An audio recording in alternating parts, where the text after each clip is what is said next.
Salut à tous, c'est Steven et aujourd'hui on va parler des meilleurs casques à réduction de bruit.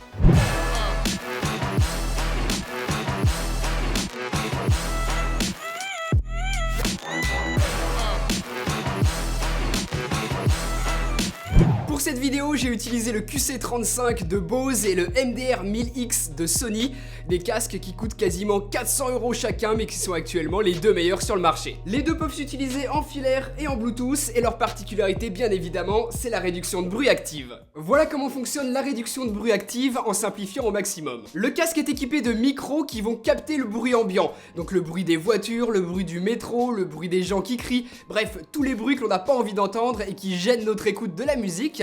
Et grâce à l'électronique intégrée dans le casque, eh bien le casque va générer le signal inverse de ces bruits captés. Vous avez donc le signal du bruit ambiant et le signal inverse, et les deux sont combinés pour simuler le silence et laisser toute la place à votre musique. Disponible en plusieurs coloris, je trouve le design de l'un et l'autre très réussi, et il reste très sobre à porter, à l'inverse d'autres marques que j'aime moins.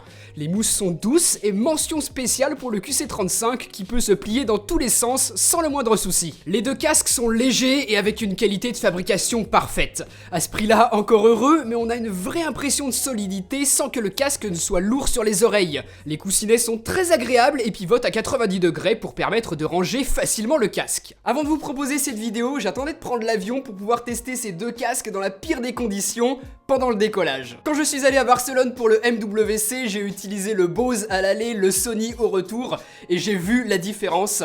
La réduction de bruit du QC35 est incroyable. C'est quelque chose qu'on peut difficilement imaginer sans l'avoir eu sur les oreilles, et franchement c'est bluffant.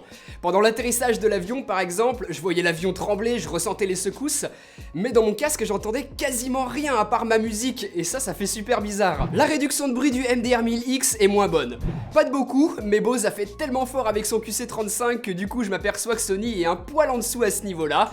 Mais par contre, ce MDR1000X va avoir plein de fonctionnalités très utiles qui sont totalement absentes chez Bose. L'oreillette droite a une zone tactile qui va vous permettre certaines actions, comme un double tap pour faire play ou pause, un glissement vers le haut va augmenter le volume de votre musique et inversement vers le bas va le diminuer, et vous pouvez également faire des glissements horizontaux pour changer de musique, passer à la suivante ou bien à la précédente, c'est très pratique. Lorsque la réduction de bruit est activée, vous pouvez également placer votre main sur l'écouteur droit pour la désactiver momentanément et parler à quelqu'un par exemple, et quand vous enlevez votre main, la réduction de bruit se réenclenche. Pour ce qui est de la qualité du son, je vous le dis à chaque fois, je suis pas du tout un expert dans le domaine, mais je vais vous donner mon avis d'utilisateur classique, comme si c'était vous qui en parliez finalement. Donc les deux sont des casques hi-fi certifiés Hi-Res évidemment, et c'est très simple, c'est les deux meilleurs casques Bluetooth que j'ai jamais testés. Le QC35 est le plus confortable des deux. La mousse est super douce, c'est très agréable une fois porté sur les oreilles, et même en le gardant plusieurs heures, on ne sent absolument pas sa présence.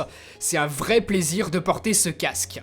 Par contre, en Bluetooth, la réduction de bruit est constamment activée, et si on veut l'enlever, il faudra obligatoirement passer en filaire, et les seuls boutons de contrôle que l'on a, ce sont ceux pour régler le volume et faire play ou pause. Sur le Sony par contre, je vais pouvoir désactiver à tout moment la réduction de bruit en Bluetooth ou en filaire, et en plus de ça, j'ai la fonction Ambient Sound. C'est un mode qui va réduire tous les bruits ambiants autour de vous, mais qui va uniquement laisser passer la voix. Donc si vous êtes en train d'écouter de la musique et que quelqu'un arrive et commence à vous parler, eh bien vous l'entendez. Ce mode il est super pratique, je l'ai par exemple utilisé dans le métro, et j'entendais quasiment plus les bruits du métro, mais juste la voix qui annonce les stations, et j'adore. Plus de 20 heures d'autonomie sur ces casques en Bluetooth et avec réduction de bruit activée, c'est génial sachant que l'on peut passer en filaire à tout moment et gagner en durée d'écoute jusqu'à 35 heures environ. Si je devais n'en choisir qu'un seul, je partirais sur le Sony MDR1000X pour ses fonctionnalités qui sont super pratiques et que malheureusement Bose ne propose pas. Bose a la réduction de bruit la plus efficace, Sony les meilleures fonctionnalités, et dans les deux cas les deux sont excellents, que vous achetiez l'un ou l'autre,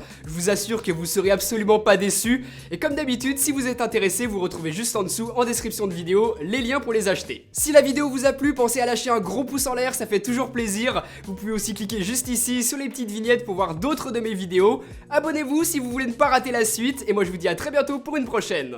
Allez, salut!